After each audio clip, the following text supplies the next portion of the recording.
আসসালামু আলাইকুম ওয়া রাহমাতুল্লাহি ওয়া বারাকাতুহু।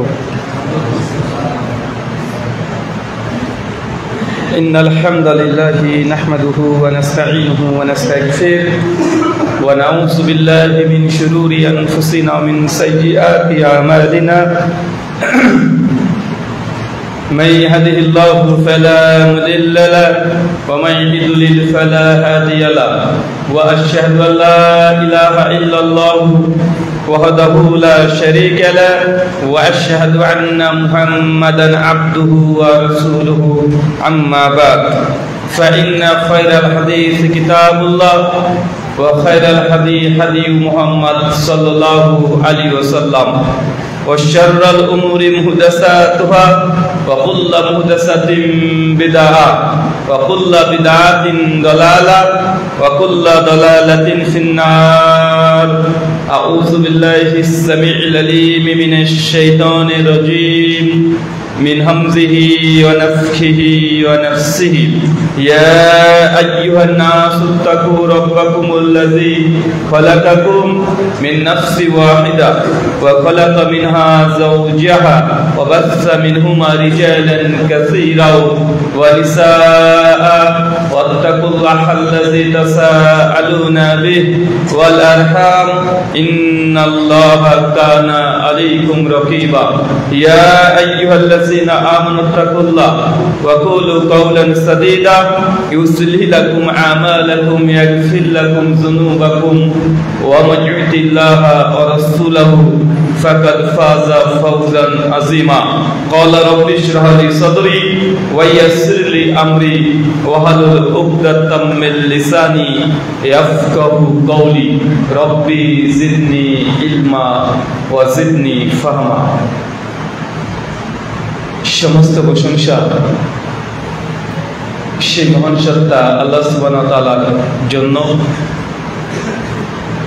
যিনি আমাদের শত ব্যস্ততার মধ্যেও আজকে এই ইলমি ও ইসলাহি মাজলিসে এসে বসার এবং কিছু কথা শোনার তৌফিক দান করেছে।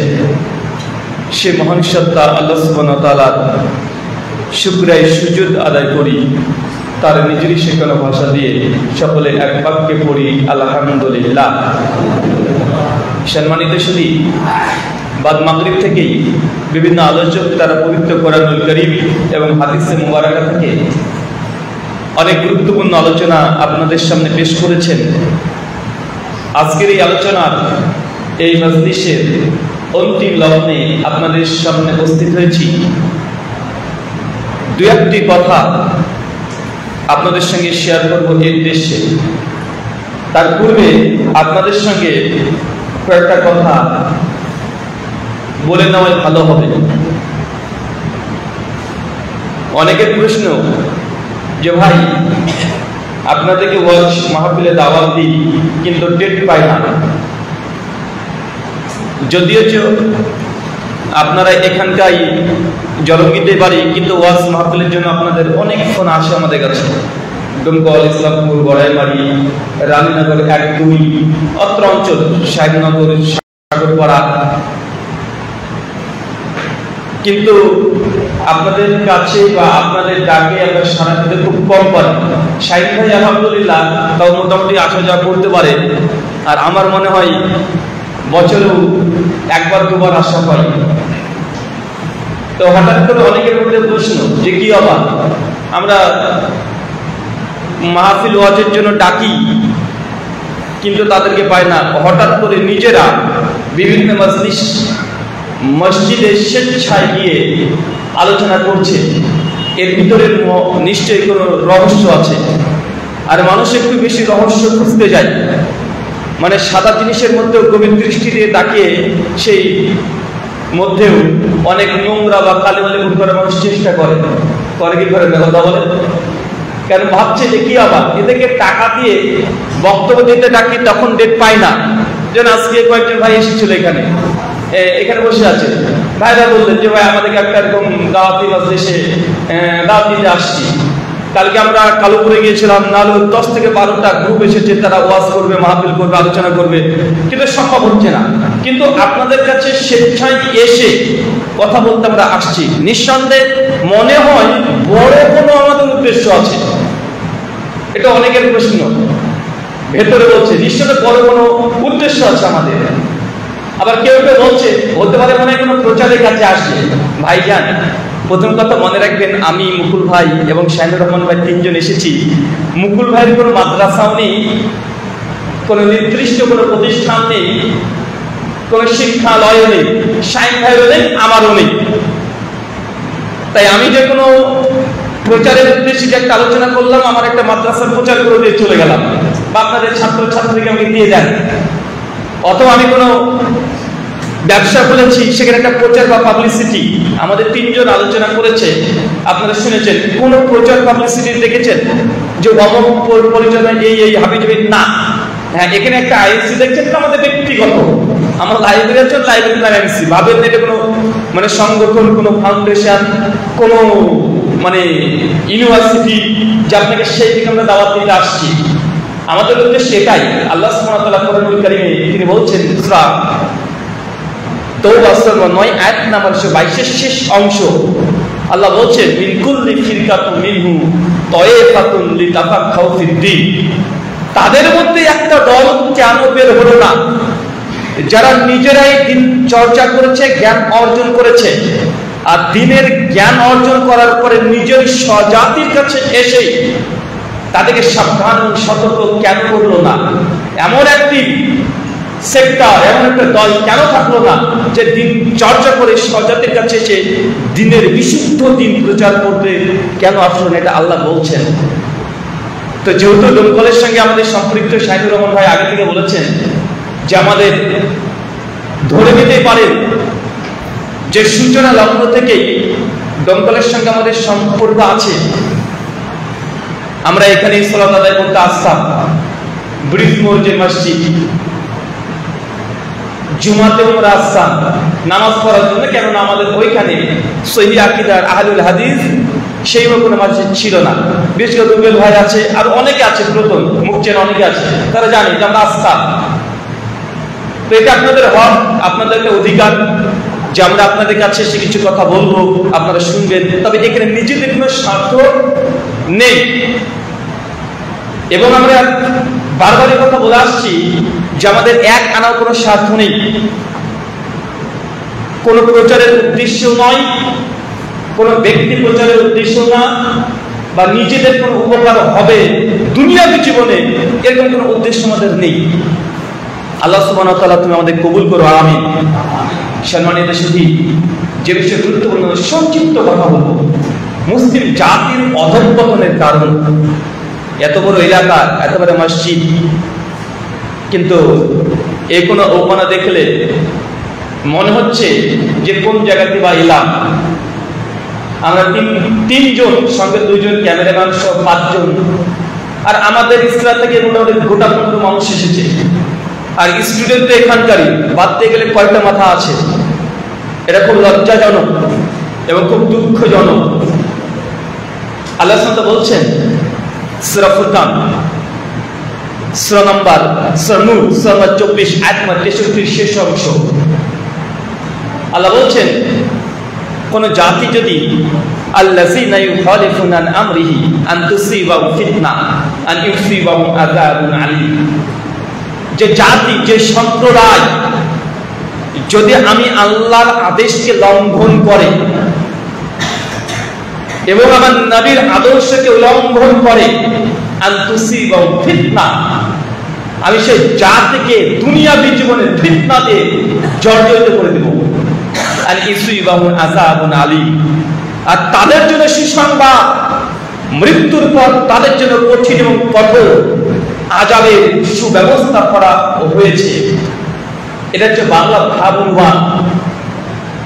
মুসলিম জাতির অধঃপতনের কারণ, মুসলিম জাতির ধ্বংসের কারণ, মুসলিম জাতির কেন তারা পদস্খলিত হচ্ছে, কেন নির্যাতিত, নিষ্পেষিত, লাঞ্ছিত, বঞ্চিত, পদদলিত গোটা বিশ্ব জগতে মুসলিম জাতি, এমন কোন সময় আমাদের জন্মের পর থেকে আমরা দেখছি না যে মুসলিম জাতির সঙ্গে অন্য জাতির লড়াই, মারামারি, যুদ্ধ, বিগ্রহ লেগে নেই।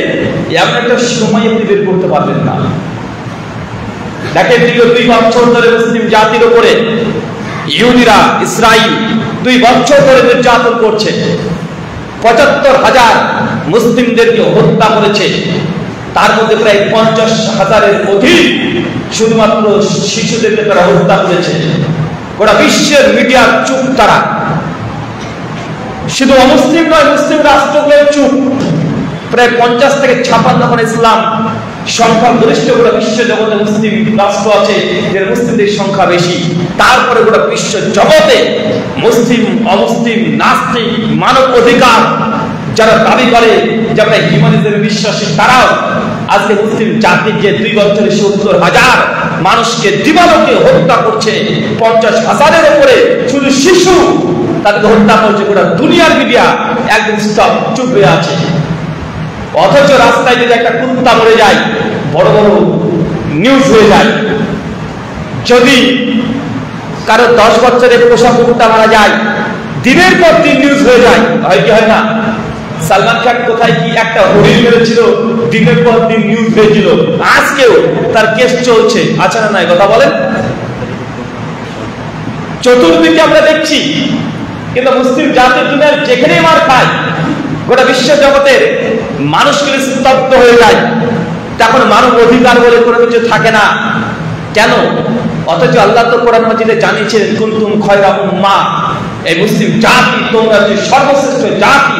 আল্লাহ বলেন সর্বশ্রেষ্ঠ জাতি। গোটা দুনিয়াতে মুসলিম জাতিকে নির্যাতিত, মার খাচ্ছে। তাদের চেহারা দেখে, তাদের আচার আচরণ, তাদের আদর্শ দেখে সর্বশ্রেষ্ঠ জাতি আপনি কিভাবে বলবেন? কোন দিক দিয়ে মুসলিমরা সর্বশ্রেষ্ঠ? তারা অর্থনীতি, সমাজনীতি, রাজনীতি, ফিলোসফি, ধর্মের দিক থেকে, শিক্ষার দিক থেকে, বিজ্ঞান, সায়েন্স, কোন দিক দিয়ে মুসলিমরা আজকে এগিয়ে আছে? একটা সেক্টর দেখাতে পারবেন? যত অস্কার, তার মধ্যে মাত্র 2টা অস্কার পুরস্কার মুসলমানরা পেয়েছে। তার মধ্যে একজন পেয়েছে শান্তিতে, মানে মুসলমানরা খুব শান্তিপ্রিয়। আবার গোটা বিশ্ব জগতে মুসলিম জাতিটাকে জঙ্গি হিসেবে চিহ্নিত করা হচ্ছে। আল্লাহ সুবহানাহু ওয়া তাআলা আমাদেরকে এমন একটা পর্যায়ে দুনিয়াতে আমরা এসেছি যে চতুর্দিকে ফিতনা। আর আল্লাহ এই কথাই বলছে যে ফিতনা আল্লাহ কেন দেয়? আল্লাহ তো বলেছেন যে তোমরা সর্বশ্রেষ্ঠ জাতি, কিন্তু মুসলিম জাতি যে ফিতনায় জর্জরিত। আমরা যে দেশ ইন্ডিয়া, ভারতে এখন বসবাস করছি, এই দেশটাতে আমরা 800 বছর ক্ষমতায় ছিলাম। কত বছর? প্রায় 800 বছর। সেই যে মুহাম্মদের কাছে 712 খ্রিস্টাব্দে ভারতে অভিযান চালিয়েছিলেন। তারপরে মোহাম্মদ সুলতান মাহমুদ 1098 খ্রিস্টাব্দে তিনি ভারতে এসেছিলেন। তারপরে মোহাম্মদ ঘুরি ভারতবর্ষের দিল্লি সালতানাত চালু করলেন। এদিক দিয়ে বিহারের পাটনা, পাটনা থেকে বাংলা আমাদের নদিয়া লক্ষণ সেনকে হারিয়ে দিলেন ইখতিয়ারউদ্দিন মোহাম্মদ বখতিয়ার খিলজি 1206 খ্রিস্টাব্দে।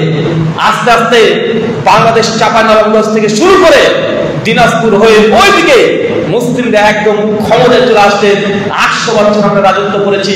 আর আমাদের মুর্শিদাবাদ এমন একটা জেলা, এমন একটা জায়গা যে জেলা থেকে ওরা ভারতবর্ষে রাজত্ব চালাতো মুসলমানরা। সে মুর্শিদাবাদ আমাদের এখানে। বহরমপুর থেকে কৃষ্ণনগর যাওয়ার একটা রেল লাইন নাই, অথচ এটা ছিল রাজধানী। চিন্তা করতে পারছেন? আজ পর্যন্ত একটা রেল লাইন নেই। চতুর্দিক থেকে একটা ইউনিভার্সিটি মুর্শিদাবাদে নেই। আপনাকে বলার উদ্দেশ্য এটা নয়, আমি আপনাকে এইদিকে পয়েন্ট ফাইন্ড আউট করতে যাচ্ছি যে মুসলিম জাতি গোটা বিশ্ব জগৎ আজকে নির্যাতিত। যে দেশে আমরা 800 বছর ক্ষমতায় ছিলাম, সেই দেশটা আজকে মুসলিম জাতি তারা ভয়ের মধ্যে থাকে। কখন না যদি এনার্জি করে লাথি মেরে দেশ থেকে বের করে দেয়। অথচ আজ থেকে 150 বছর পেছনে ইতিহাস চলে যান, আপনার আমার বাপ দাদারাই বীর পুরুষ চলে যান, তারাই রাজা, তারাই বাদশা, তারা এই গোটা ভারতবর্ষকে রাজত্ব তারা করেছে। অথচ মাত্র 150 বছরে মুসলিম জাতির কি হয়ে গেল যে আজকে তারা এদেশের নাগরিক কি নাগরিক না, এটা নিয়ে তারা হীনমন্যতে ভুগছে। এটা নিয়ে টেনশন। কখন না তিনি ডিটেনশন ক্যাম্প থেকে ঢুকিয়ে দেয়। আপনি চিন্তিত কি চিন্তিত নয়? নাম নিশানা মিটে দিতে চেষ্টা করছে। দোষ কার? মোদিজিকে দোষ দেবেন? কতটুকু বা দোষ, কতটুকু দোষ? ফেরাউনের যতটা না দোষ ছিল তার চাইতে বনি ইসরাইল সেই সময় তাদের সম্প্রদায় নবী মুসা আলাইহিস সালামের কম, তারা এত বজ্জা, এত নিকৃষ্ট মনের মানসিকতার মানুষ, তার জন্য তাদের মনে বেশি আযাব গজব আল্লাহ পরীক্ষা তার জন্য এসেছিল, ফেরাউনের শুধু কারণে নয়।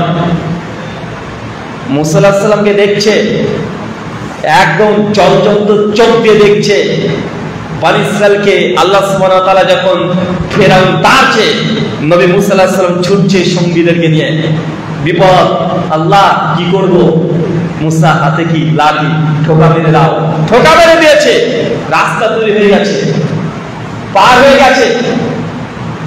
কম নবী মুসার সঙ্গে সে চলে আসছে, খুশি আনন্দিত উল্লাসিত।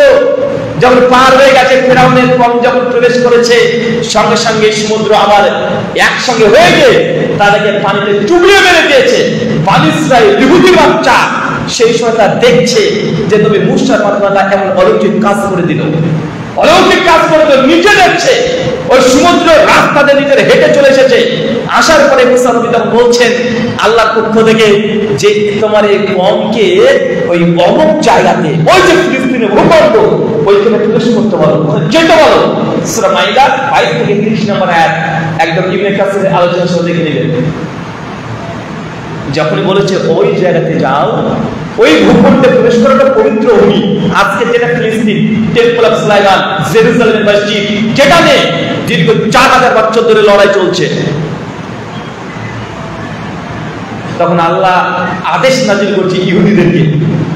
আল্লাহ বলছেন যদি ওইখানকার কমকে, শত্রুপক্ষকে, মুসা তোমার উম্মত যদি লড়াই করে ওই ফিলিস্তিনের ভূখণ্ড থেকে বের করে দিতে পারে, তাহলে এই ভূখণ্ড আমি তোমাদেরকে দিয়ে দিলাম। এটা আল্লাহর ওয়াদা। চিন্তা করতে পারছেন? যখন মুসা নবী এই কথা বলছেন, যাও, আল্লাহ এই কথা বলেছেন, ওহি দিয়েছে। একটু আগে কিন্তু ফেরাউনের কবর থেকে বাঁচিয়েছে। দেখে অলৌকিক কাজ, যে লাঠি মেরেছে 2 ভাগ হয়ে গেছে, আর অনেক অলৌকিক কাজ করেছে। ফেরাউনের মতো ব্যক্তি জালেম শাসকের কবর থেকে বনি ইসরাইলের নবী মুসা একাই উদ্ধার করেছে। বিভিন্ন লড়াই কোরআনের পৃষ্ঠা পৃষ্ঠা খুললে মুসা ফেরাউন কমপক্ষে 136 বার নবী মুসার নামটা এসেছে, 400-এর উপরে আয়াত এসেছে শুধু মুসা আর ফেরাউনের ব্যাপারে। চিন্তা করতে পারছেন? বনি ইসরাইলের ব্যাপারে আয়াত কেন? এরও কারণ আছে, শেষে বলবো। এত কিছু দেখার পরে যখন মুসা নবী যখন বলছে কমকে যাও, ওই ভূখণ্ডে প্রবেশ করো, ওদেরকে মেরে বের করে দাও, ভূখণ্ড তোমাদের হয়ে যাবে, তোমাদের উপরে শান্তি চলে আসবে, কেউ তোমাদেরকে পরাজিত করতে পারবে না। এটা আল্লাহর ওয়াদা। মুসা নবীর কম তখন চট করে দাঁড়িয়ে মুসা নবীকে বলছে, মুসা ওই জায়গাতে যেতে আমরা পারবো না, আমরা যাব না। কেন? যারা আছে তারা খুব ক্ষমতাশীল, খুব পাওয়ারফুল। তারা মানে আজকে যেমন ইহুদিদের কাছে আয়রন ডোম আছে, যেমন আজকে আছে, খুব ক্ষমতাশীল, আমরা প্রবেশ করতে পারবো না। মুসা নবী বলছেন আল্লাহ বলছে তোমরা যাও, আল্লাহ সহযোগিতা করবে। মুসা আলাইহিস সালামের কম তখন বলছে আমরা যাব না, মুসা তুমিও তোমার আল্লাহকে লড়াই করো, আমরা এইখানে বসলাম। ফিলিস্তিনের ভূখণ্ডে সেই দিন ইহুদিরা প্রবেশ করেনি, আর বলছে তুমি আর তোমার আল্লাহকে তাদের সঙ্গে লড়াই করো, পালিয়ে দাও, তারপর আমরা এই ভূখণ্ডে প্রবেশ করব। আপনি আমার ইহুদির ক্ষেত্রে কম দিচ্ছেন,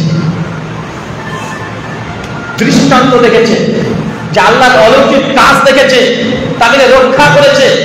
তারপরে নবী মুসা আলাইহিস সালাম কম হক জানার পরেও, বোঝার পরে, নিশ্চিত হওয়ার পরেও তারা আল্লাহর বিধানকে উল্লঙ্ঘন করেছে।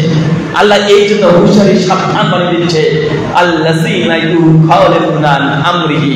হে নবী, আজকেও যদি তোমার কম উম্মতে মুহাম্মাদি, আজকেও যদি আমি আল্লাহর আদেশকে লঙ্ঘন করে দেয়, আমি আল্লাহ যা আদেশ করেছি তাকে যদি উল্লঙ্ঘন করে দেয়, আনতুসিবা ফিতনা, আমি তোমাদের কমকে, জাতিকে ফিতনাতে জর্জরিত করে দেব।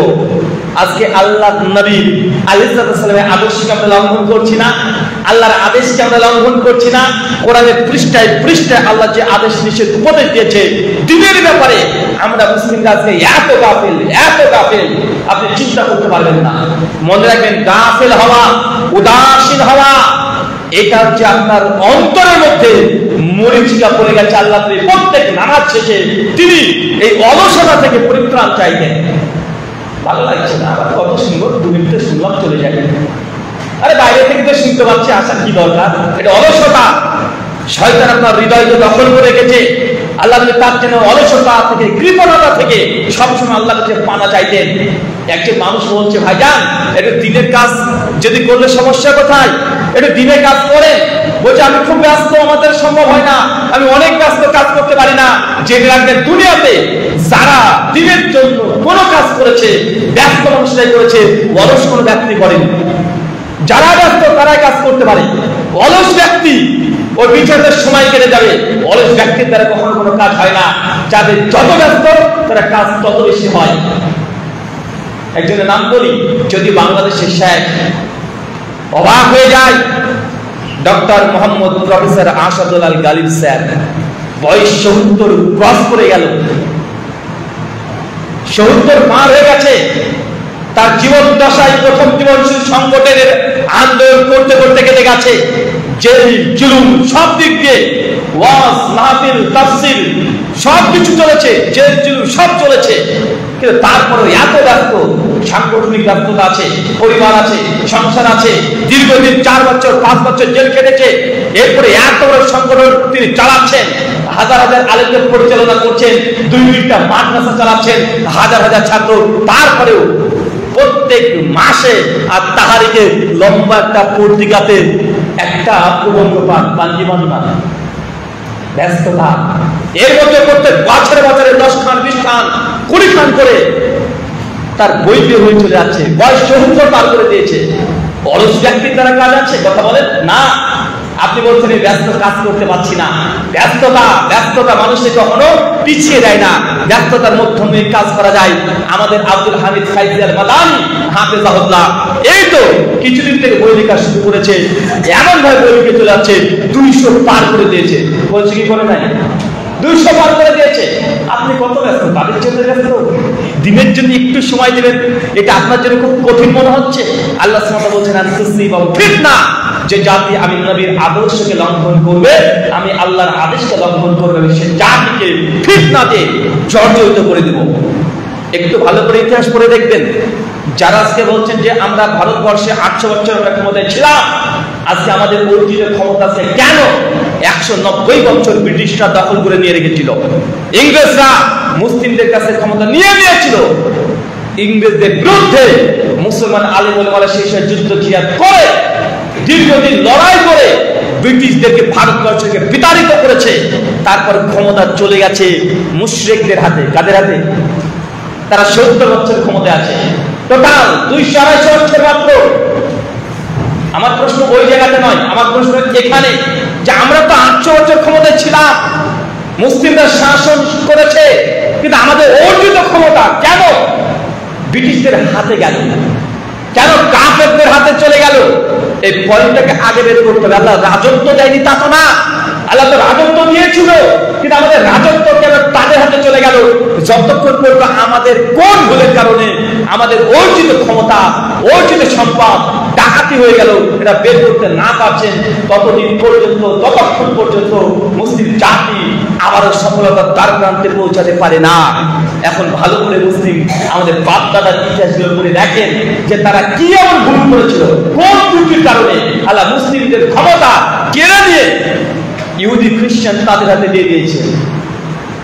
ভারতবর্ষে প্রেক্ষাপটই দেখেন, আমরা ছিলাম না ক্ষমতায় না 800 বছর ছিলাম, 1-2 বছর না।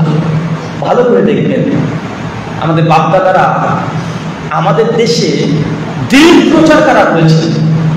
দিনের জন্য কয়জন কাজ করেছে? না, মোহাম্মদ গজনবী থেকে শুরু করে সুলতান মাহমুদ একবার 2বার নয়, 1098 থেকে 1102 পর্যন্ত, 1115 পর্যন্ত প্রায় 17 বার ভারতবর্ষে এসেছে। 17 বার ভারতবর্ষে এসেছে। কি করেছে? দিন প্রচার করেছে, মসজিদ নির্মাণ করেছে, মাদ্রাসা তৈরি করে দিয়েছে। সেই সময় বাগদাদে অনেক বড় শিক্ষা প্রতিষ্ঠান আছে, ওইসব জ্ঞান আপনি ইন্ডিয়া থেকে এসেছে না, এসেছে ব্যবসা করতে, এসেছে লুণ্ঠন করতে। তারা করেছে, দিন প্রচারের উদ্দেশ্যে তারা আসেনি। মুহাম্মদ বিন কাসেম রাহিমাহুল্লাহ 96 হিজরি 712 খ্রিস্টাব্দ ভারতবর্ষে এসেছে। কেন এসেছে? ইসলামের দাওয়াত নিয়ে এসেছিল তারা, মূলত ইসলামের দাওয়াত নিয়ে আসে নাই।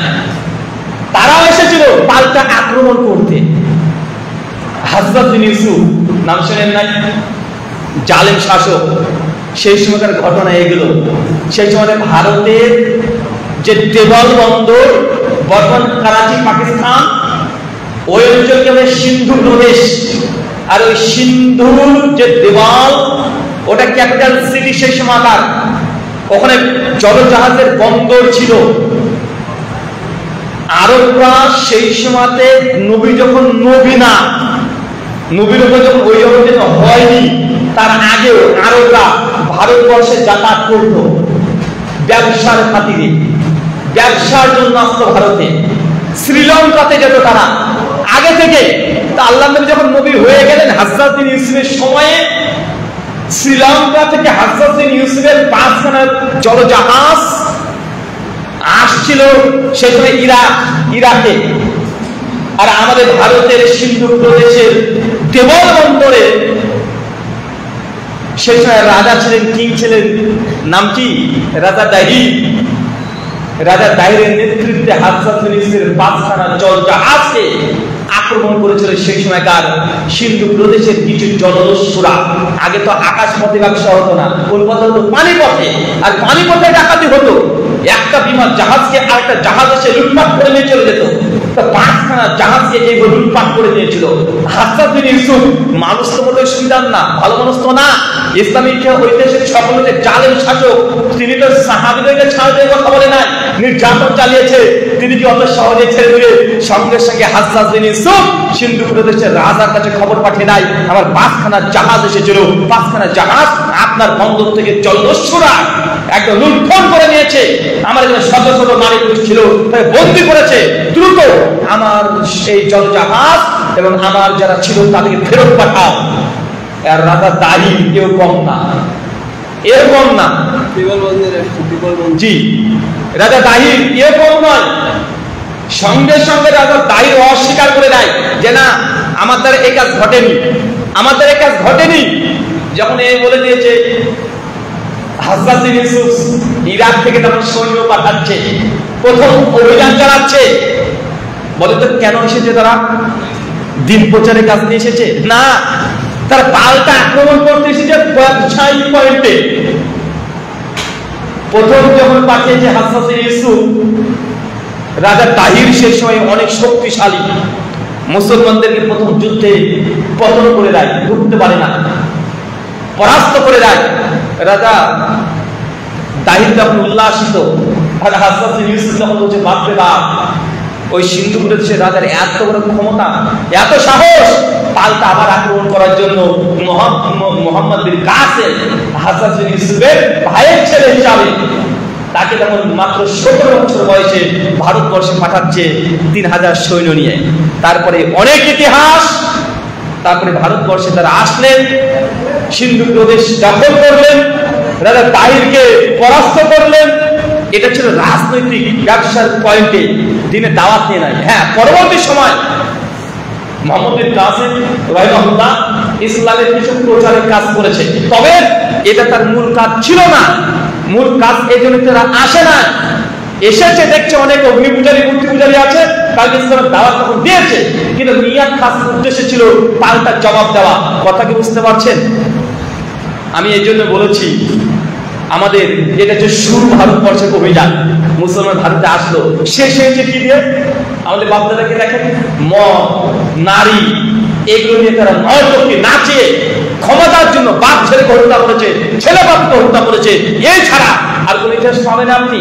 আল্লাহ তার জন্য বলছেন তুসিবাহুম ফিতনা, যে জাতি আল্লাহর আদেশকে লঙ্ঘন করবে, নবীর আদর্শকে লঙ্ঘন করবে, আমি আল্লাহ সে জাতিকে ফিতনাতে জর্জরিত করে দেব।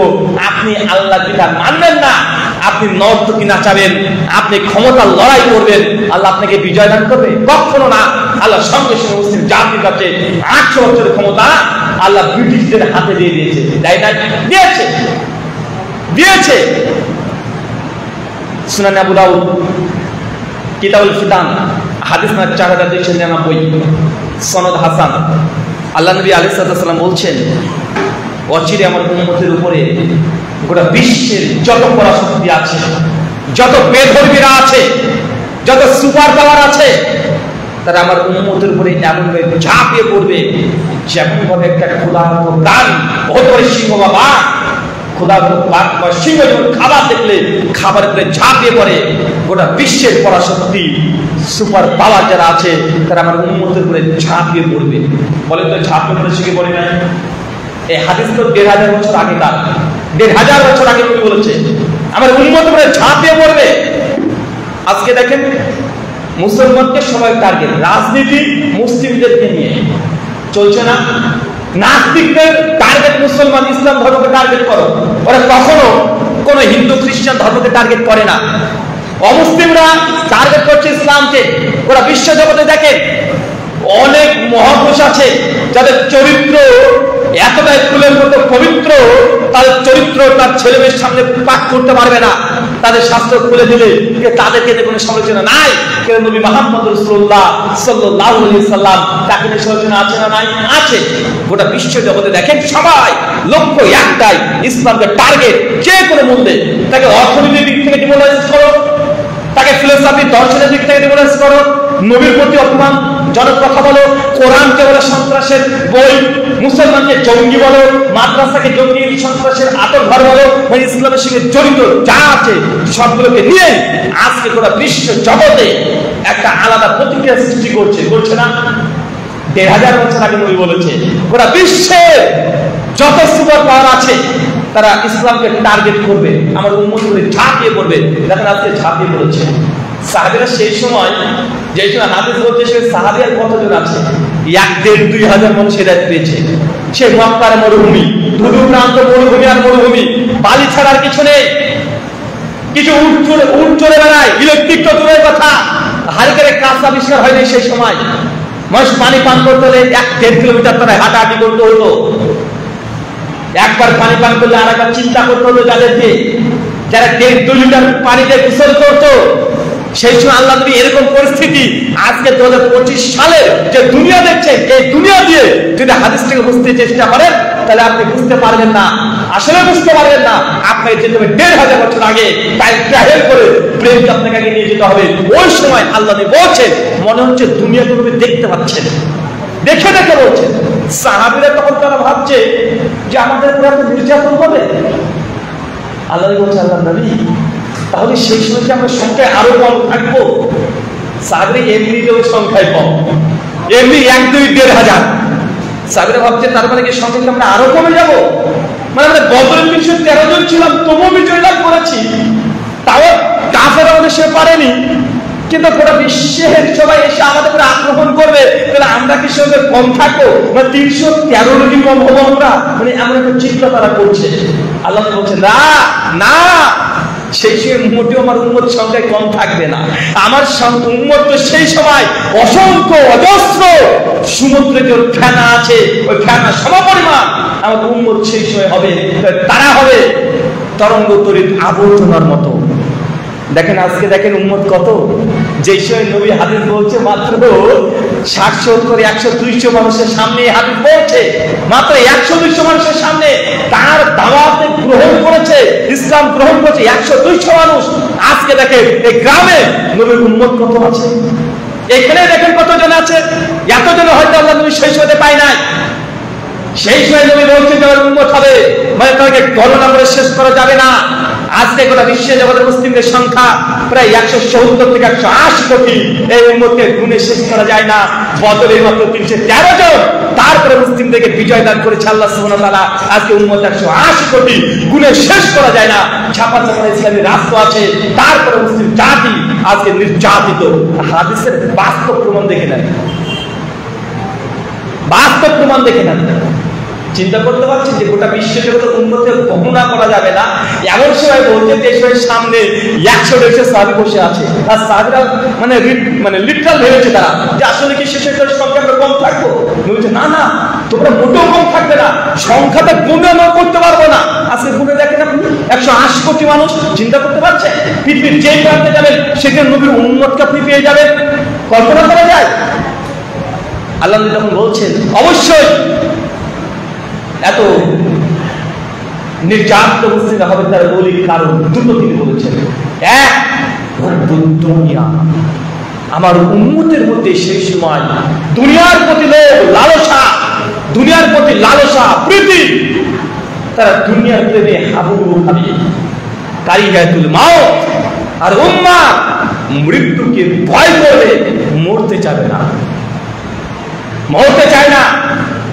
সাহাবীরা যদি শুনত যে ওইখানে গেলে মৃত্যু হবে নবীর সঙ্গে, পারলে লাভ দিয়ে তারা বেরিয়ে চলে আসে। হানজালা রাদিয়াল্লাহু আনহুর হাদিস শোনেন নাই? বাসর রাতে আছে, ডাকছে যে ওহুদে তোমাকে যেতে হবে, হানজালা স্ত্রীকে ত্যাগ করে দিয়ে, বাসর ঘর ত্যাগ করে দিয়ে ওই তরবারি নিয়ে চলে যাচ্ছে। হানজালা জানে, কারণ নবী আগে বলে দিয়েছে ওহুদের যুদ্ধে মুসলিমদের পরাজয় হবে, নবী আগে জানিয়ে দিয়েছে, মানে জেনে বুঝে মরতে চলে যাচ্ছে।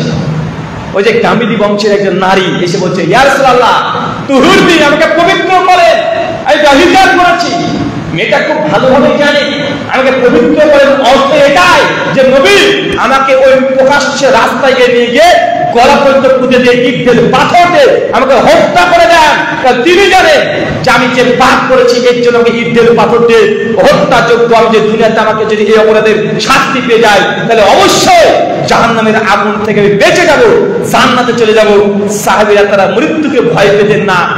এই দিকে দেখেন আল্লাহ বলছেন আমার উম্মত দুনিয়া, দুনিয়ার প্রেমে হাবুডুবু খাবে, কারিহাতুল মাউত, আর মৃত্যুকে ভয় পাবে। মৃত্যুকে ভয় পান না চাচা?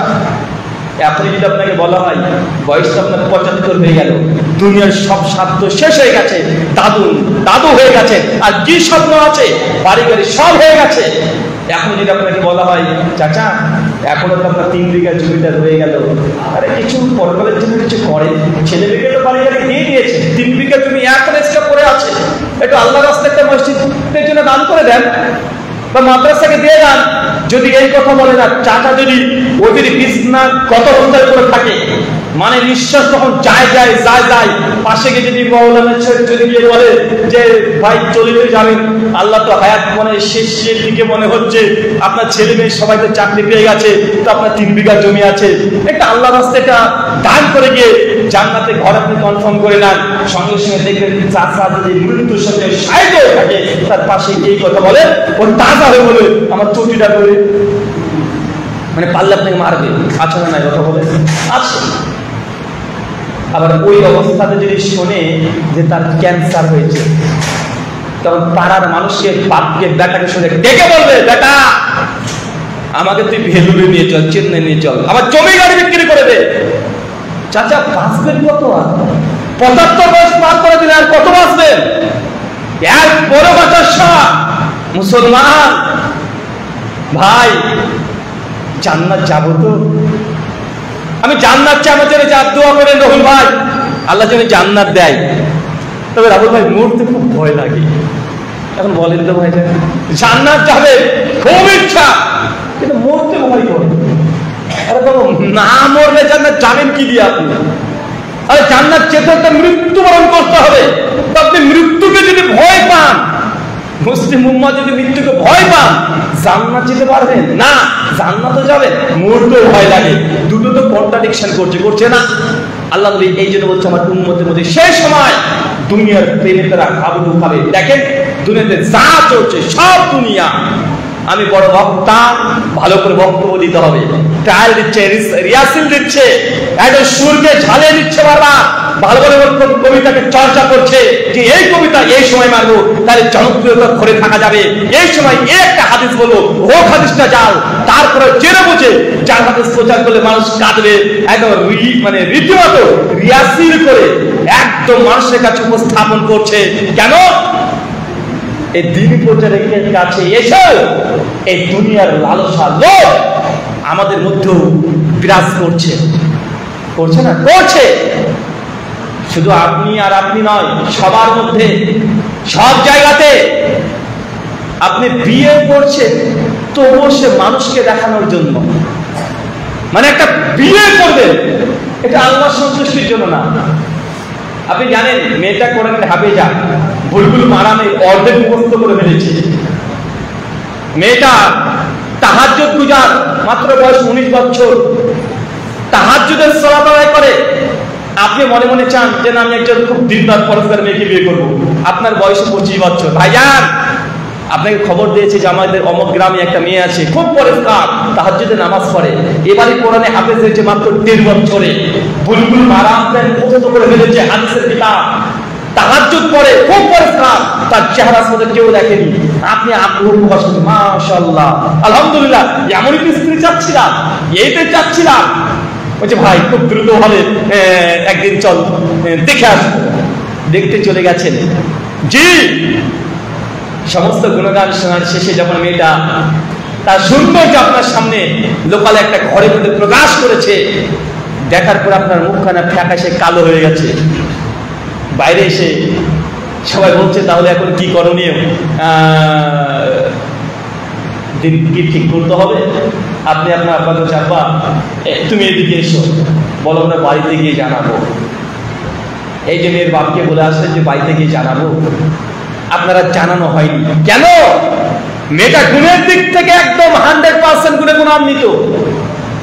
মেয়েটা বাহ্যিক সৌন্দর্য আপনাকে আকর্ষণ করেনি, হতে পারে চামড়াটা তার একটু কালো বা চেহারা বা ফেস কাটি, এটা আপনাকে আকর্ষিত করেনি। ওর যত গুণ আছে সব বাতিল হয়ে গেল তার এই মাত্র কালো আর সাদা চামড়ার কাছে এসে।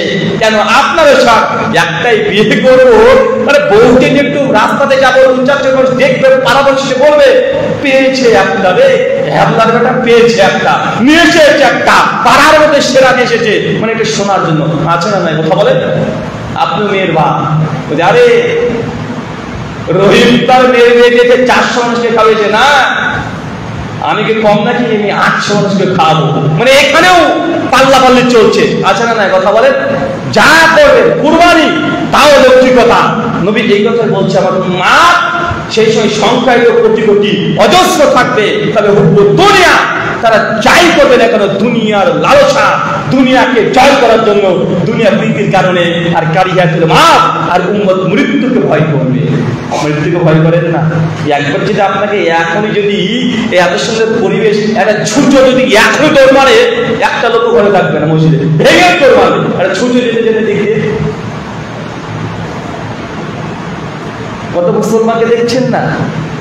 একটু যদি মারধর করবো তো না, শুধু বলছে জয় শ্রীরাম বল, জয় শ্রীরাম বল, না তোকে মারবো, জয় শ্রীরাম দিব্যি বলছে, কে জয় শ্রীরাম, জয় শ্রীরাম, মানে নিমেষে বলছে, মানে মানে এসি বলছে জয় শ্রীরাম বল, জয় শ্রীরাম বল, সমস্যা বলে দিচ্ছে, আরে জয় শ্রীরাম, মানে কিছু মনেই করছে না। মুসলমান বড় বড় দাঁড়িয়ে আছে, দেখা যাচ্ছে। মনে রেখে ভারতবর্ষের মুসলমান আমরা যারা এখন আছি, আমরা পরোক্ষভাবে মানসিক দিক থেকে আমাদেরকে তারা দাস বানিয়ে রেখে দিয়েছে। মানসিক দিক থেকে আপনি নিজেকে দেখেন, আপনি দাস, আপনি খোলা মনে করে কথা বলতে পারেন না। একটা দাস মানে কি? নিজের ইচ্ছে মতো যা মন চায় তাই করতে পারে না। তারা পরিকল্পিতভাবে এমন সিচুয়েশন তৈরি করেছে যে আমাদেরকে মানসিক দিক থেকে আপনি একটা দাস, কৃতদাস, যার নিজস্ব স্বাধীনভাবে কথা বলার যোগ্যতাটাও নেই, কথা বলতেও ভয় পান। আল্লাহ সুবহানাহু ওয়া তাআলা মুসলিম উম্মাহকে তুমি হেফাজত করো, পড়ি আমিন। নবী যে দুটো কারণ বলেছে মুসলিম উম্মাহ ধ্বংসে, এই দুটো জায়গাতে মলম দেন, মুসলিম উম্মাহ আবারও সফলতার তার প্রান্তে আসবে। এক আল্লাহর আদেশ, নবীর আদেশ পেলে আপনার বিরুদ্ধে তাদের বিরুদ্ধে যা তারপরে মানতে হবে। কেন? নবী বলেছে সমস্যা এই দুটো কারণ, এই দুটো কারণে যদি সমস্যা হয় তো সমাধান কোথায় পাবেন? এই দুটো কারণকে সংশোধন করে দেন, দুটো কারণ যদি সংশোধন করে দেন মুসলিম উম্মাহ আবার সফল হবেন। এক, আল্লাহ তার নবীর আদেশ যা পাবে সেটাকে মানতে হবে। মান থেকে যে মৃত্যু চলে আসে হাসতে হাসতে হাসতে হাসতে আত্মসমর্পণ করে দেন। আর দুই, মৃত্যুকে ভয় করলে প্রথম দুটো কাজ করতে পারবেন না। কথা বুঝতে পারলেন? একটার সঙ্গে আরেকটা জড়িত। সূরা রাদ সূরা 13 আয়াত নম্বর 11 মিডল অংশ আল্লাহ বলছেন ইন্নাল্লাহা লা ইউগাইয়িরু মা বিকাউমিন হাত্তা ইউগাইয়িরু মা বিআনফুসিহিম। আল্লাহ সে জাতি, সে সমাজের, সে গোত্রের ততক্ষণ পরিবর্তন করবে না যতক্ষণ না তারা নিজেরা নিজেদের অবস্থানে পরিবর্তন করে। মানে আপনি পরিবর্তন না করলে, নিজেকে পরিবর্তন না করলে আল্লাহ আপনাকে জোর করে আল্লাহ ঠেকা পড়েনি যে আল্লাহ আপনাকে পরিবর্তন করতে আসবে। আল্লাহ রাজত্ব দিয়েছিল 800 বছর, আল্লাহ ইসরায়েল মুসলমানকে ক্ষমতা দিয়েছিল 800 বছর। ভারত গোটা বিশ্বে এখন 56 রাষ্ট্র মুসলমানদের ক্ষমতা আছে। তারপর তারা যদি কিছু না করে আল্লাহ তাদেরকে রাখবে না, তাদেরকে আল্লাহ উল্টে ফেলে দিবে। যারা ইন্ডিয়া ভারতকে ফেলে দিয়েছে, যারা ইসরায়েলকে ফেলে দিয়েছে, যারা ফিলিস্তিনকে ফেলে দিয়েছে, অনেক দেশকে আল্লাহ ফেলে দিয়েছে, তারাও যদি আজকে নিজের অবস্থার পরিবর্তন না করে অচিরে আল্লাহর গজব, আল্লাহর আযাব তাদের উপরে আসবে নিশ্চিত। যদি বাঁচতে চান তিনটে জিনিস আল্লাহ তার নবীর আদর্শ চাই পাবেন। একদম হাসতে হাসতে মৃত্যু অবস্থা ঘটলেও হাসতে হাসতে মেনে নিতে হবে, এটাই একমাত্র পয়েন্ট। তাছাড়া আল্লাহর রহমতের চাদর আপনার উপরে আসা সম্ভব নয়। ফিতনা আল্লাহ সুবহানাহু ওয়া তাআলা দেয়, আযাব আল্লাহ দেয়, গজব আল্লাহ দেয়। মোদি কেন, ফেরাউন কেন? তার বাপের ক্ষমতা নাই, আছে নাকি? কথা বলেন তো। গজব যদি আসমানের সিদ্ধান্ত হয়ে থাকে, শান্তি তাহলে কে দিতে পারে? কথা বলেন। এই আযাবের ফিতনা তো আল্লাহ দেয়। কে দেয়? এটা আল্লাহ দেয়, আসমানের সিদ্ধান্ত। তা আসমানের যে কারণ আপনি ঘটাচ্ছেন, কারণকে আগে আপনি সমাধান করতে হবে। আল্লাহ তার নবীর আদর্শকে লঙ্ঘন করলে আল্লাহ নিজেই বলছেন আমি গজব দেবই। যে এর আগে দেখেন লূত আলাইহিস সালামের উম্মত আল্লাহ ধ্বংস করেছে না? কোচিং করে নাই? সামুদ জাতিকে ধ্বংস করেছে না? আদ জাতিকে ধ্বংস করেছে না? করেছে। কেন? তাদের নবীর আদর্শকে লঙ্ঘন করেছে, তাদের নবীর আদর্শকে অস্বীকার করেছে, তাদের বিধানকে তারা অমান্য করেছে। এই জন্য আদ জাতি, সামুদ জাতি, লূত জাতির কওমকে আল্লাহ ধ্বংস করে দিয়েছে। তো আমরা আবার কি? আমরা উম্মতে মুহাম্মাদে আমরা যদি আল্লাহর নবীর আদর্শকে লঙ্ঘন করি আল্লাহ আমাদের ধ্বংস করবেন না? তিনি করবেন, সেই অপেক্ষা করেন। নচেত এই কারণ যেন ইহুদিদের মতো কারণ যেন আমাদের দ্বারা প্রকাশ না পায়। আল্লাহ সুবহানাহু ওয়া তাআলা তুমি আমাদেরকে এই কথাগুলোর প্রতি আমল করার তৌফিক দান করো, আমিন। আচ্ছা, প্রশ্ন এসেছে না?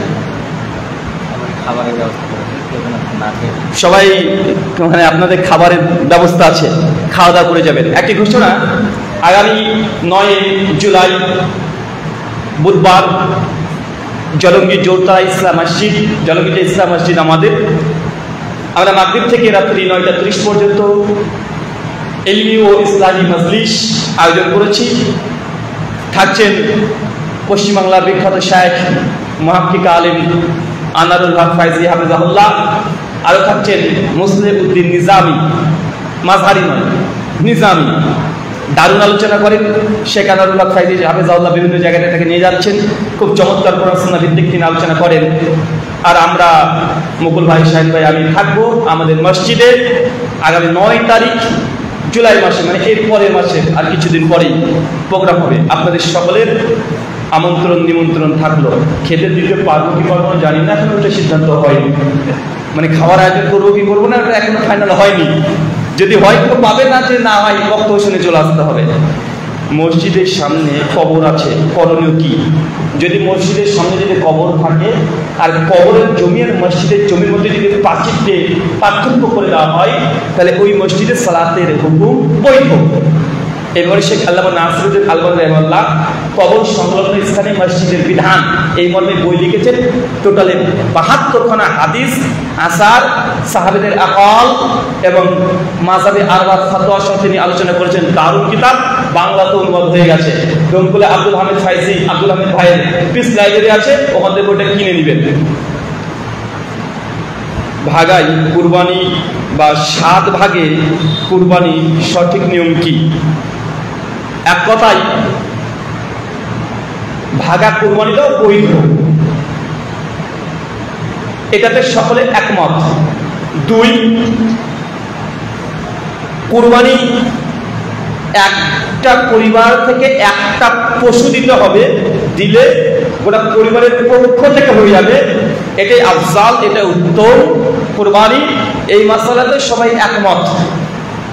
এখন দ্বিমত আসছে যে একটা কুরবানি ধরেন গরু ভাগা নিলাম, 7 ভাগের মধ্যে আপনি একটা ভাগা নিয়ে